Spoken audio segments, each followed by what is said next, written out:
And welcome to episode 2 of the ThawedCast, conversations about animation between myself, Philip Ehlke, and my brother Dawson. Hey there, Dawson, what's going on? Just hanging out and talking about animation with you, sir. How are you doing? Doing good. Well, what are we talking about today? We are going to talk about the Dragon Prince. Yeah, you got to get in those articles. That's important. Yeah, I know with this show, are we ThawedCast? Are we the ThawedCast? I don't know. Who cares? Let's just keep talking about the Dragon Prince. Yeah, we're talking about it. We can figure out maybe the Dragon Prince will melt this podcast into the Thawedcast. That's so dumb. Anyway, but yeah. So Philip, you are a lover of all things fantasy and sci-fi and nerd and action adventure excitement. What is the Dragon Prince? Well, yeah, it's basically someone taking Dungeons and Dragons campaign and building an animated series out of it.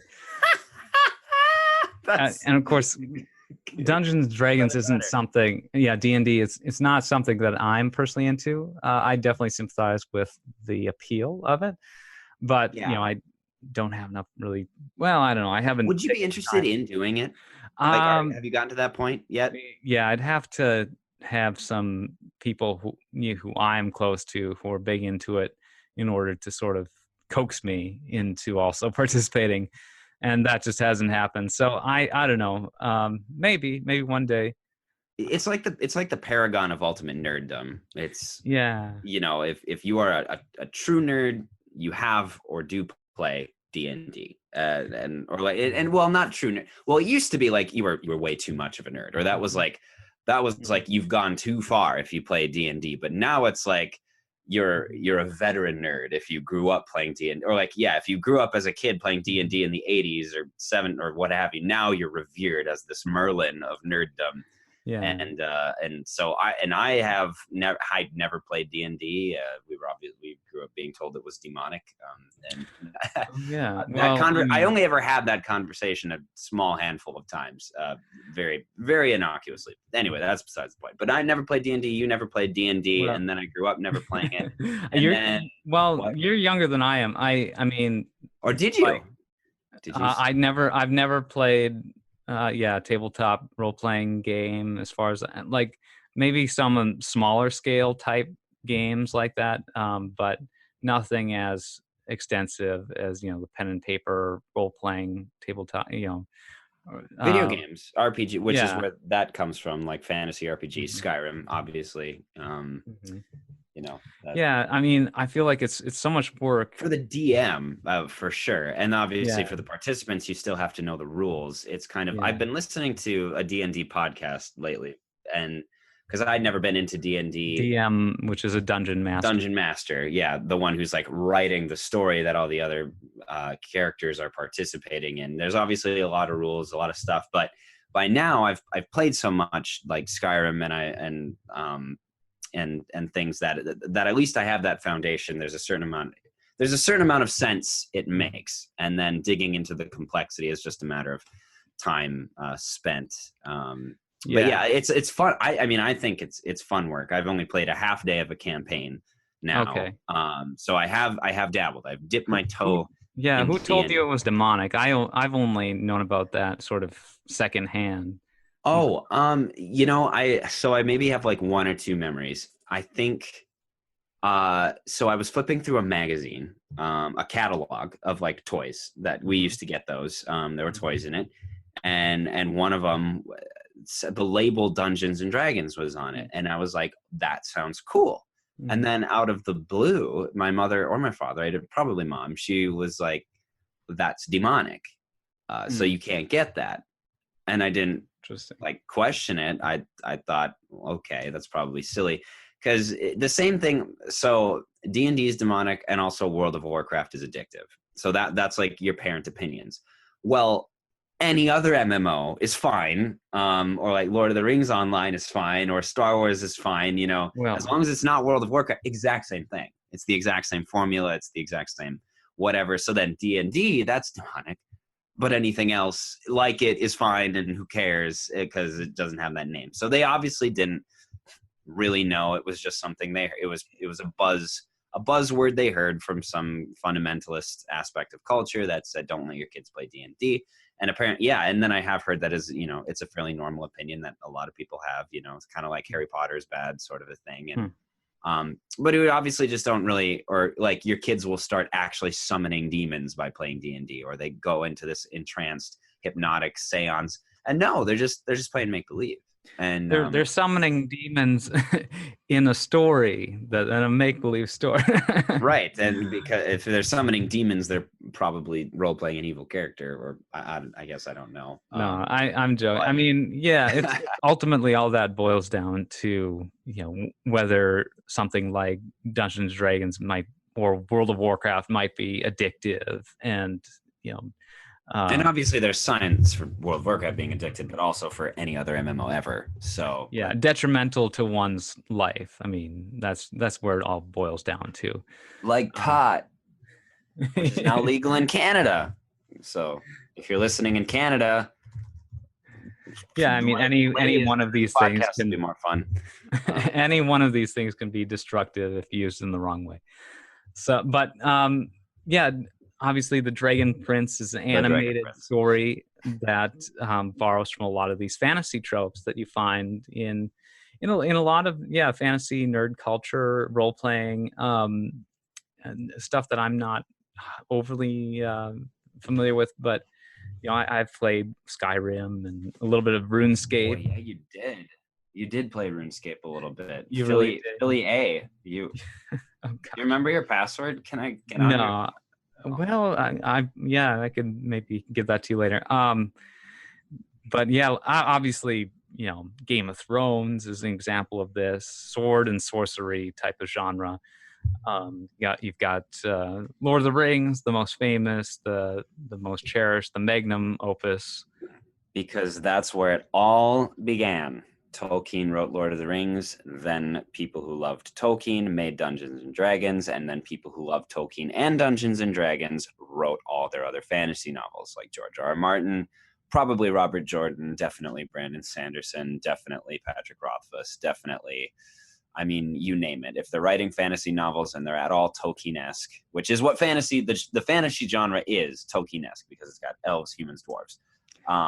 That's D&D inspired, and that's why this show is so interesting. And sorry not to start off on my own, but the show is so interesting. It was right off the bat so interesting to me because it is so unabashedly generic, and how generic it was almost refreshing and charming.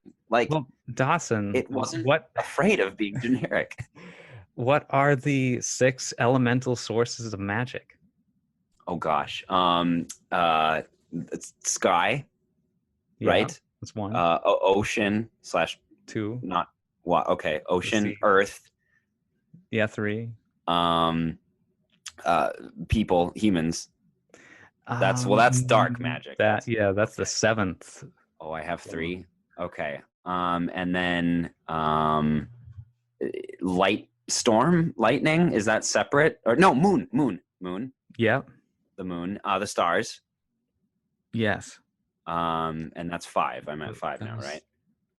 So sun, moon, stars. Yep, that's one I didn't say. Sun, moon, stars. Oh, okay, yeah.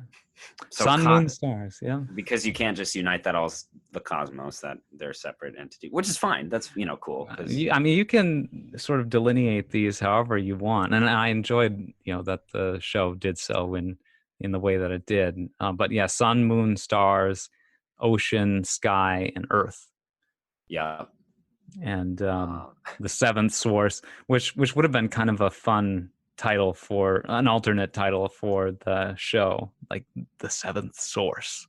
The seventh. It's the Dragon Prince or the 7th source. Yeah, adapted from the anthology, the 7th source. Yeah, adapted from the original S. Morgenstern classic, the 7th source. That's a Princess Bride reference. Mhm. Yeah, no. So what do you think? What do you think of it? You've got your 6 sources of magic, Dragon Prince.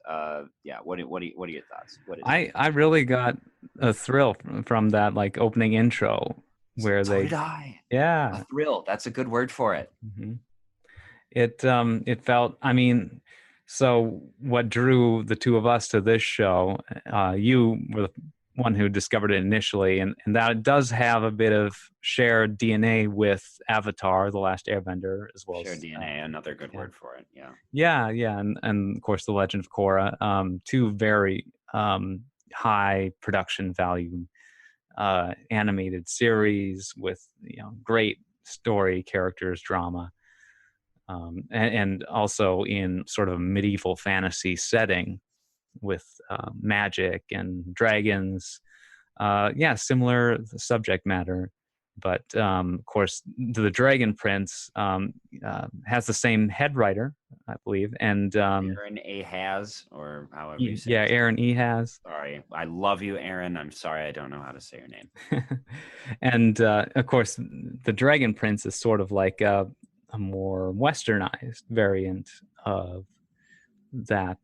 Medieval European in as opposed to ancient Far East, which Yes. is what Avatar and The Legend of Korra. Well, then of course Legend of Korra, where it became 1920s American jazz age mixed with Eastern Asian, which was a really neat aesthetic. So Oh yeah. yeah, yeah. So right, that European medieval fantasy aspect, which is it can't help but be generic, and there's no, it just you know it when you see it, and yeah, and I got, man, what a little thrill that opening sequence gave, because I was like, of course there's 6 sources of magic, and of course there's a dark wizard, and Mhm. of course there's a great dragon and a great war. Like all these things that they could be eye rolls, but I didn't care. I was just so happy about it. I don't know. It was Mhm. because I love and trust, Aaron Ahaz, and I'm like, all right, yeah, go for it. Tell your D&D campaign, please. I'm ready to listen. Well, yeah, and of course, like Avatar: The Last Airbender, which we should mention, this show also stars one of the main cast of Oh, Avatar: The Last Airbender, everyone give a Jack hand. Dacina. Jack Dacina, you are a hero. You're probably the best voice actor of all time. Not that I've ever heard you use a different voice other than Sokka's, but Sokka's so amazing that's all I wanted. So thank you for, I mean, Yeah, it that's works. like yeah, it's almost, well, it's funny. There, basically, this whole thing with the show is like, there is a yin to a yang, in my opinion. There's like something I love, which may actually be interpreted as a bad thing, or this might be a bad thing, but I think it's a good thing, or it might be a good thing that I think is a bad thing. It's like I have much harder time like picking my opinion on it. I just know, like, trying to, okay, like, it's Sokka, but not, and like maybe a bit more generic. Like the character himself is maybe a bit more generic, but like, who cares, because he's performing it so well. Like, I don't know, and maybe you. Well, anyway, just yeah. What do you think? The characters, the story. Well, yeah, the series follows Callum, voiced by Jack Dacina, who is prince of the kingdom of Katalis. Correct? That's No, wait, wasn't the planet in Resistance Catalyst? the Wait a minute. Oh my. well, Cortosis, black the armor, world, not again. the Middle Earth of the dragon. Yeah, not Cortosis. The Middle Earth of the Dragon Prince is a kingdom called Zadia, or a continent, called Zadia, but it was divided Zadia. Gotta say it like into East and West after humans started using dark magic. Because always the humans that are always the dicks. The Avatar people are always the good guys. No, yeah, the elves. Yeah. Anyway, So, and of course, yeah. So the magical beings of Zadia forced sort of the lesser magically advanced humans out into the eastern half of the continent. So the two are kind of divided by, so Zadia and Katalis are divided by this, magical DMZ of some kind. Giant volcanic chasm, right? Yeah, that's right. Of course, it's a giant volcanic. Like, what else can it be? A great wall, or a wired fence with 8 guys with AKs patrolling it. No, yeah, is that true? Did the Earth open up like that? I'm trying to remember the imagery. At least the location where the dragon who guards this magical DMZ, this giant dragon, that he at least sits on, or she at least sits on a volcanic cataclysm. Well, I don't know if there's a straight up line. I should look it up. Yeah, you find out there were at least 2 dragons that were responsible for that duty. The father of this dragon prince, the titular dragon prince, whose name is Thunder. At least, that's what the humans call him.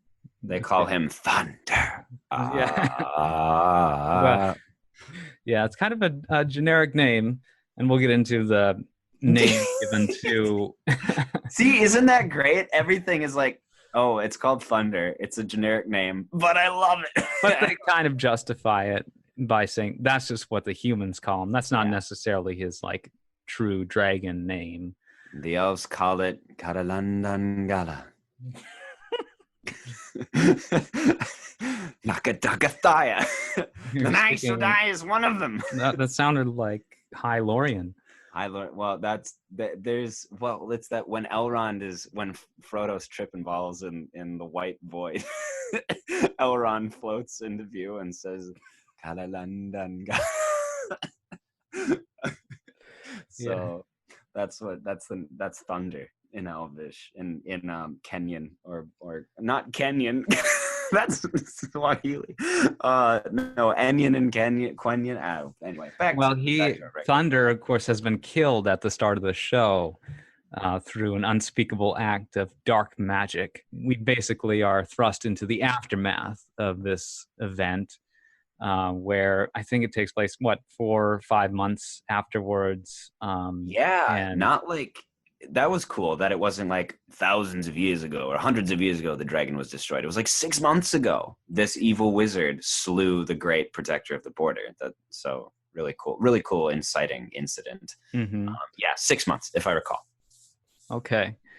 And the elves are out for revenge, or the kingdom of Zadia is on the march to try to achieve retribution for what was done. And so we're following, both the Prince Callum, his younger brother, who is the heir apparent. Prince Ezrin.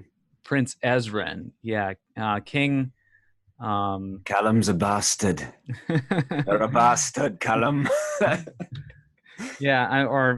Callum's mother married into the throne, so he's, I guess, not in line for the throne specifically, but he is kind of the audience avatar character. He's sort of the main character of the series.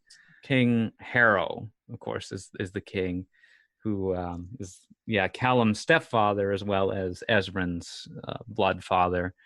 The show follows Ezrin and Callum throughout this first run of 9 episodes so far, book 1 Moon, and so called because the antagonists of the series starting out is the Moon Shadow Elves, who are charged with the responsibility of. They have bonuses to dexterity and stealth. Exactly. And they can if once a day they can use a power to turn invisible in the at nighttime and have night vision. It's so good. No, you were saying, sorry. They're commissioned to kill the king of Katalis, Harrow, as well as his heir Ezrin. So they perform a blood oath that requires them to kill, these two characters. And if they don't succeed, of course, they will themselves be, at least lose Because they're their bound. limb. They Yeah. right the freaking bound. The physical binding on their arms that binds them to their task, and if they fail their task, it'll rip their arm off. That's thank gosh, that's so cool. The unbreakable vow, if you will. Oh man, so many chills. Yeah, I totally thought of that too, and like an homage that was really nicely reiterated. Yeah. Speaking of book one, Moon, did that give you happy chills when you just saw like the exact same title screen for the episode as Avatar? Wasn't it like, oh yeah, baby, we're back? We're like, it's back. Only new. Well, this is kind of like diet Avatar in a way. Diet. It's a little more processed, not quite as organic feeling, not as hardcore, in terms of like the art style and animation being purely anime combined with sort of Western hand-drawn animation. Well, and be careful calling Last Airbender anime, obviously. But very clearly, yes, the South Korean animation studio and all hand-drawn, and except for the drill and the airships sometimes. Yeah, and the technology used to render those is basically what's used to render all of the Dragon Prince, where it is cell-shaded animation, except for a lot of the backgrounds, right? Those, oh my gosh, were they not? I'm looking at some of the matte paintings, we'll call them now, and I remember, and like during the show, I was constantly just blown away by how beautiful it looked. Yeah, I mean, it looks good. The designs themselves, the character designs, wouldn't be out of place in an anime series.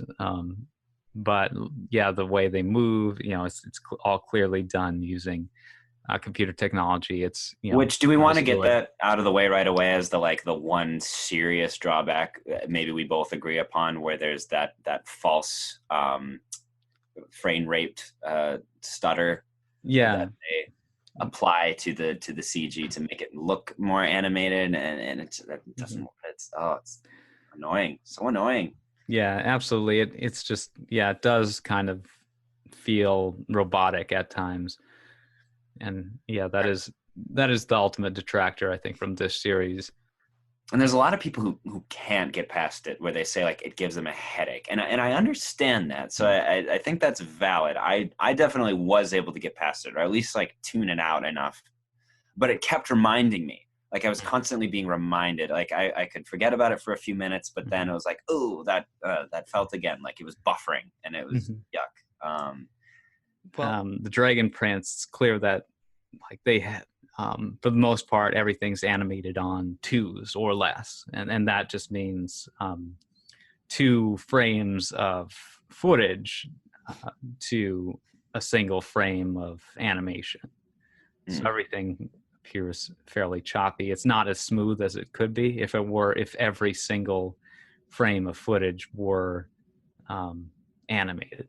Yeah, so they just duplicated the frames. Yeah, I mean, it wouldn't have to be like that, other than that they're trying to make it look more like a hand-drawn piece of animation. So, yeah, right. So I feel like there's just, with the next season, really all they have to do is like, ooh, so I know we already exported this, but let's just go back to the last save file and hit Control-Z, and that'll undo our last added effect, and that'll eliminate that effect entirely, and it'll just be all smooth, and just like, that's all they have to do. They just have to take away this added detractor, and then we're good to go. Yeah, because the computer can fill that all in automatically nowadays. Of course, one of the biggest contributors to cost in animation is having to fill in the space between key frames. Of course, the key frame is the frame that communicates sort of the action and intention of whatever business is being presented in a frame of animation. Of course, you'll have a key pose moving into a next pose. A character is swinging a hammer. You got to show him raising it to the extreme position above his head before it brings it down to the target. Yep. Exactly, and everything in between that stroke, that's the frames, and the two positions are the key frames. And this is why anime is able to pump so much out, because they have so few fluid frames and in betweens.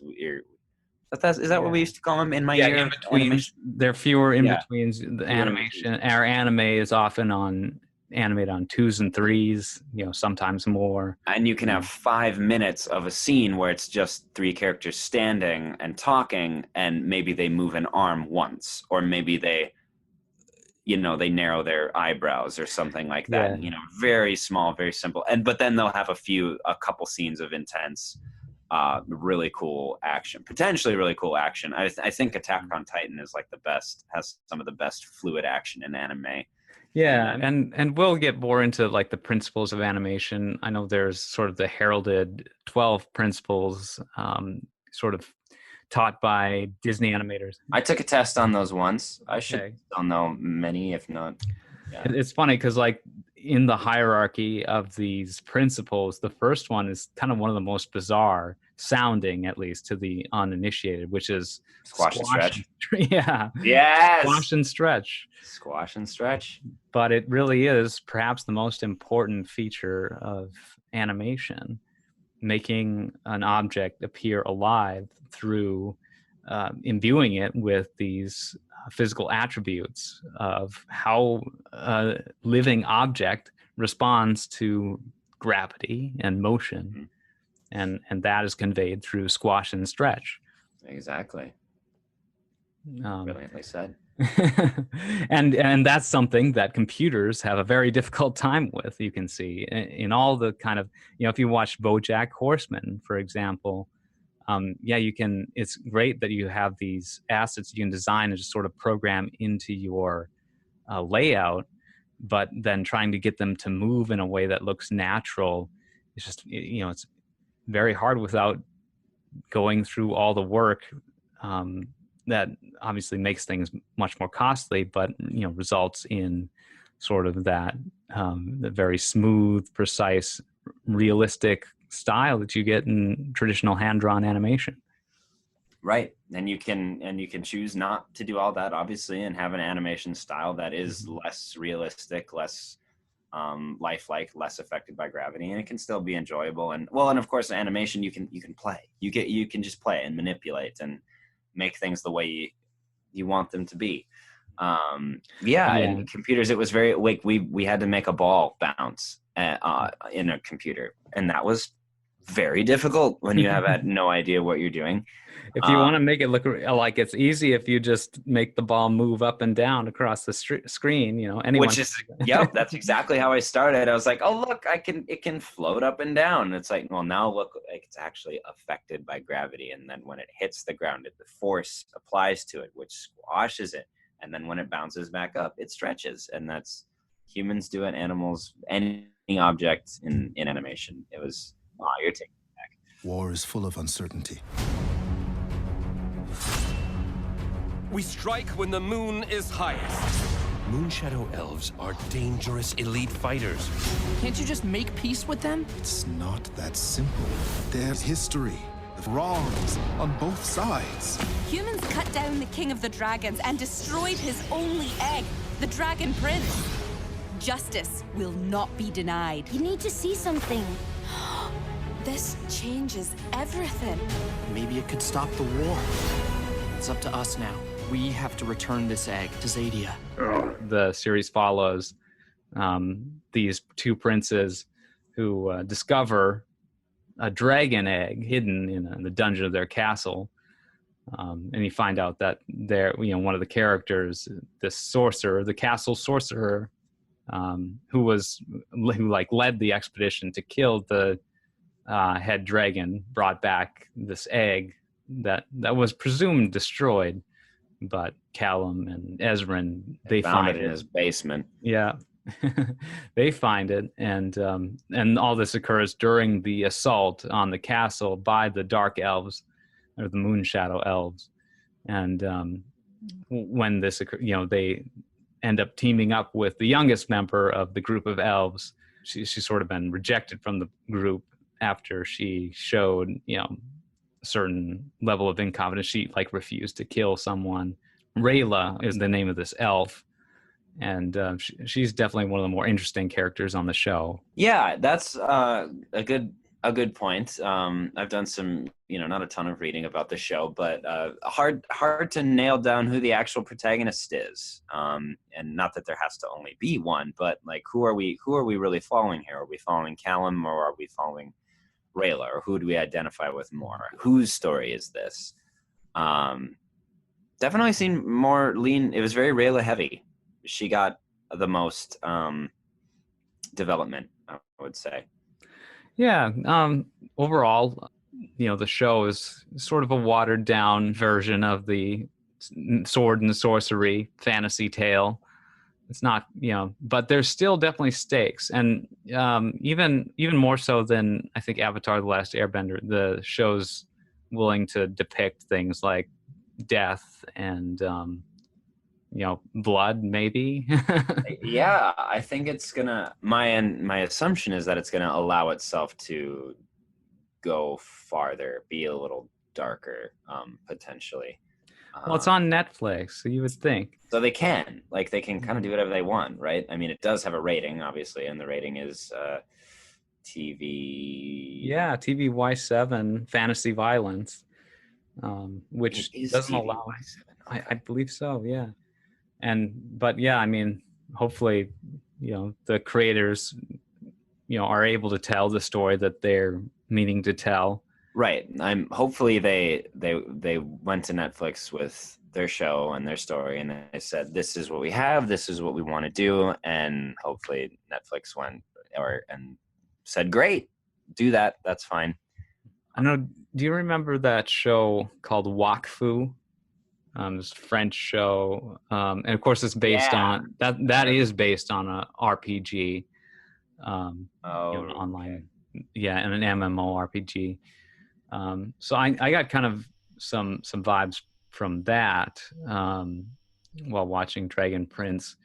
You've got the elf character who's sort of proficient with weapons, and just that, of course, the dragon egg is sort of the main thing. I think there was a significant plot point in Wakfu having to do with the dragon egg, and the Wakfu is actually.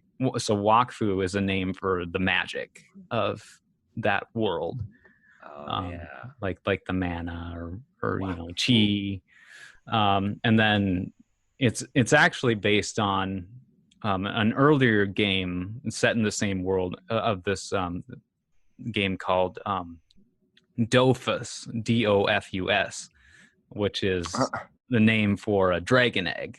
So that's kind of where the parallels sort of arise. But yeah, the Dragon Prince. So it follows their adventure through these 9 episodes, 9 25-minute episodes. It's kind of interesting to see how sort of the alliances fall on either side of the conflict. You've got the new faction develop. You're following the young team members, a la Avatar: The Last Airbender. What do they call that? The party. Is that the term? Yeah, the party. All the characters in the group that go on the adventure. Yeah, right now our party consists of, in Dragon Prince, it consists of Prince Callum, Prince Ezrin, and Rayla. Ezrin is borderline useless, but he has the ability to talk to. Well, I don't know how spoilers. Do we care about those? Yeah, no. We can. Yeah, that's kind of bizarre. His ability to kind of perfectly understand animals, or I don't really know. Yeah, that was weird when they introduced that, and it was like, oh yeah, so I really like, and that's another great example of how the show just is able to be sort of nuanced and relatable. Is like when Ezrin announced this information that he can talk to animals, Callum responded like the audience. He was like, really annoying kid brother. You're just trying to attract attention. You're acting like a child, like this isn't real. But then, you know, you find out it was, and it's like, okay.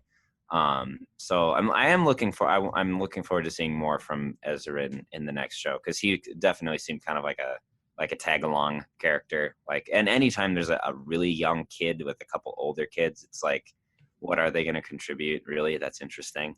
Other than their pet, like Ezra is interesting because of the toad. What's its name again? Yeah, bait. Well, and then at the end,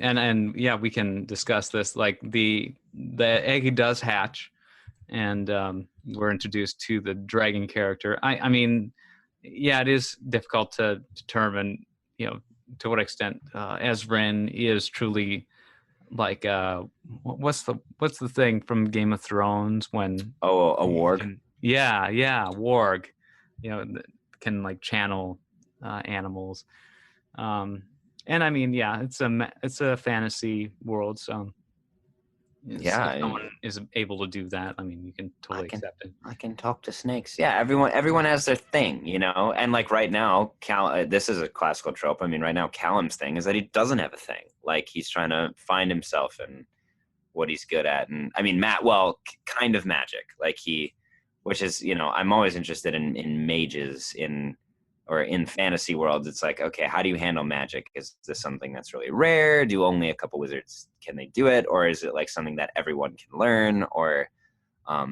and I think Avatar handled that really well. And he's like, oh, I am it's not always nice to hear them say the word mage, because you know, that's such classic fantasy RPG nerd talk. Like, yeah, well, he is shown to be impressed, like a good artist from the beginning, and I think that's a big part of the skill set that goes into being a mage. You have to be skilled at writing runes, and you have to be an artsy fartsy and weak. I really related to Callum in that way, and I'm sure, and a lot of kids won't, for the same, you know, like strong athletic kids watching the show will not want to relate to Callum. They'll want to relate to the son of Viren.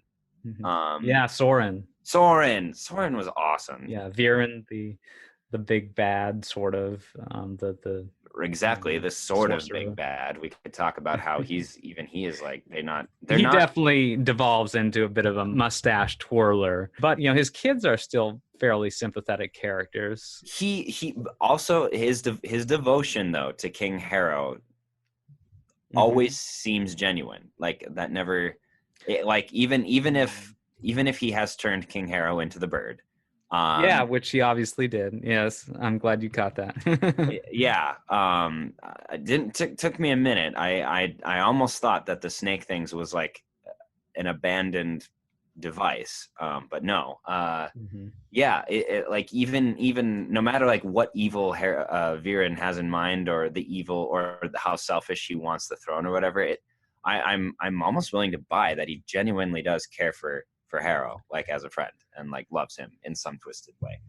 I don't know. Do you think Viren is the sorcerer from the beginning who like discovered? That's a good question. I did well, because that sorcerer he discovered that magic thousands of years ago, and then the dragon was killed 6 months ago. Like, but Viren has a way of preserving his youth. Remember, with like the butterflies, and he absorbs their essence to rejuvenate himself. Okay, yeah, that, all right, I remember that. No, I wouldn't be surprised, because I think this, they probably want for this show an ultimate big bad villain, dating back to, you know, the dawn of villainy, you know, sort of a thing, rather than just kind of like a villain of the week. They want a villain more like Ozai than like they did with Korra. There is a character page online listing, you know, the names and the heights, and for some reason the birthdays. I guess they used the Romanic or the Gregorian calendar for. I thought about that once, just randomly the other day. I was thinking about the character profiles, and why do people care how tall people are? I think that's interesting because physically, like these characters do take up space within basically the models that are rendered have to exist within a certain. Right. That's true. That helps definitely ground them in reality, I guess. But birthdays, that is interesting. What, really? Gregorian calendar? For sure. Yeah, yeah, January through December. On October the 24th, if you'd like to know. Exactly. And yeah, of course they have a single moon just like Earth too. So another parallel. What if it is Earth? What if it's Earth before Middle Earth, before the present day? That's always really vague with these types of things. Avatar, of course, the same way. It has the single moon, and certain they just call it Earth. Because what else do you do? I mean, you want your world to be real. You want it to look. You want it to look and feel and breathe like our own, and yet be infused with magic. So, just like ours used to be. Yes, 100, of course. But so Veer, like with his whole end game, how did he like come into the position he is now if he's been around for so long? I guess that's right. A story for another day. Or maybe he's descended from the ancient sorcerer. A reincarnation of the ancient sorcerer, possessed by the spirit of the ancient sorcerer, maybe. What I was getting at with the character profiles is they list the age for most of the characters, except for Viren? some of the adults. Well, they don't for Harrow, Viren, Amaya, the aunt character, or Runan, the dark elf who gets captured.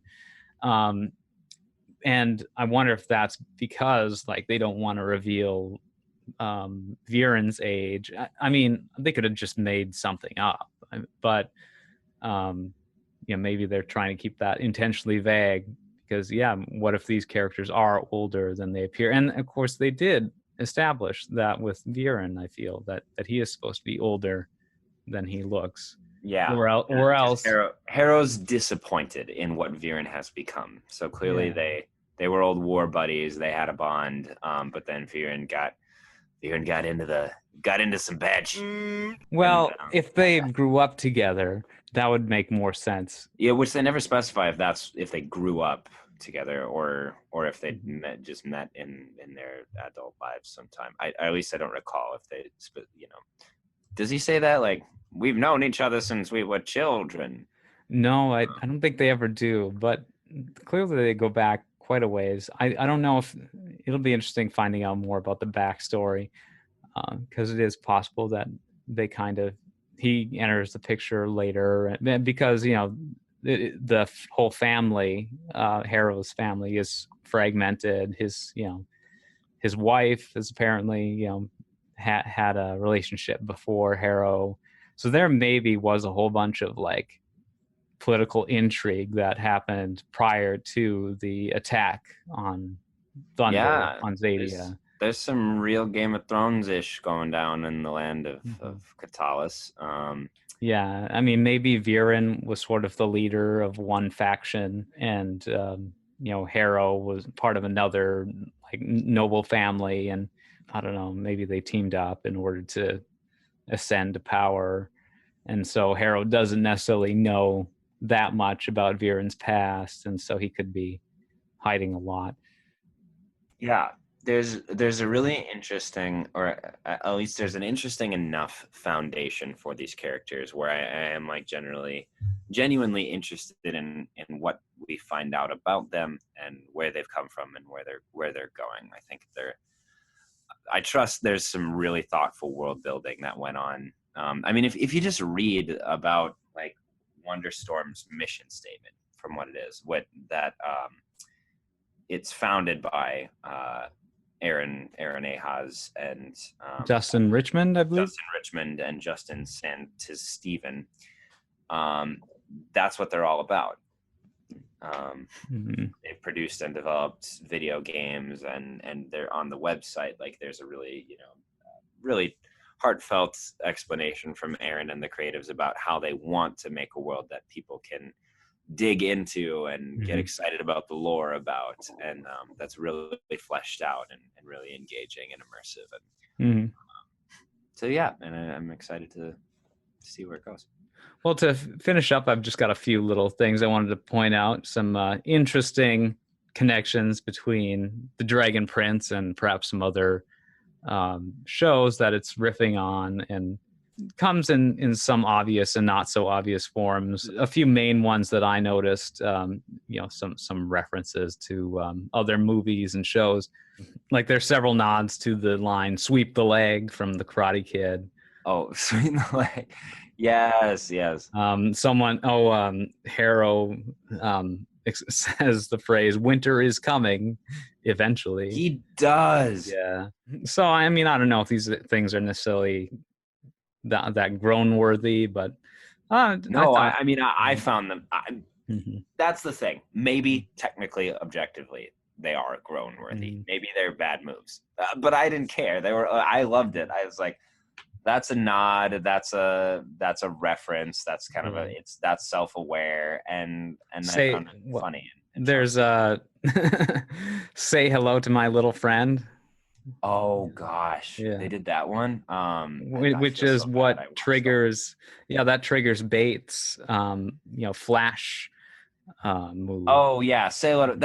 That was the one. That was one where I was like, that's maybe pushing it a little bit. But King Harrow saying "Winter is coming" in an animated fantasy show, that's complete badass. I mean, I was totally expecting that, to be honest. Just hearing that phrase somewhere in the show. And then it ended up being the first episode. Of course, in the first scene introducing Ezran and Callum, and he's the first of the two characters who speaks, Jack Descent, and we're kind of following him as he is drawing a picture of a dragon attacking a marshmallow monster. That's my gosh, yes, he was. That I did notice that. A little nod to Ghostbusters. That's so fun. I love that. It's the little things. It's all these little, and the show has that. It has a richness and a depth. I don't know. I wasn't like completely amazed by everything about the show all the time, but it at least had that heart and a sense of richness and depth. I already said. Yeah, and there's definitely a point to include a lot of diversity, and you even see that in terms of like the racial makeup of the show. And that's what they're trying to. Really easy to accept. Just that people are of all different colors and shapes and sizes. Awesome. And then the sign language Amaya, really interesting character. Really, really cool. None of the diversity seemed like it was like hitting you on the over the head. Look how diverse we are. It was just like it was interesting and effective and served the story. Yeah, I mean, it's good to have representation like that. The sign language, kind of an arbitrary choice that they weren't initially going to do, but really? She was written as a spoken character, and like when they cast. I guess they must have cast an actress to play her, but they say that like her assistant, the lieutenant, when they cast him, wasn't going to be reading all of the lines for Amaya, but then his character changed a lot, when they made that decision. Of course, so they do a very convincing job of portraying, the use of American Sign Language, ASL. In animation. That's not something you see a lot of. Not something you see a lot at all. And the reason I think it's really cool. One of the reasons I think it's really cool is because, it made it more interesting as a character, was you've got this general who is using sign language. And so we don't exactly know why. Like, was she injured, or was she always growing up this way? But clearly, and they all look at her and listen to her and respect her, and they don't look down on her for this perceived disability. So it's like, clearly this woman is so skilled and awesome and respectable that like this disability isn't a disability for her, and that they all respect her and treat her as an equal. And the assistant speaks for her, but he speaks and her authority is conveyed, and that was really interesting. It's like, so it really sets her as a very authoritative and strong and character that you don't want to mess with, because even though she's using Stein language, you're not like, that's not a weakness for you're still scared of and intimidated by her. And she's very good. She's very right.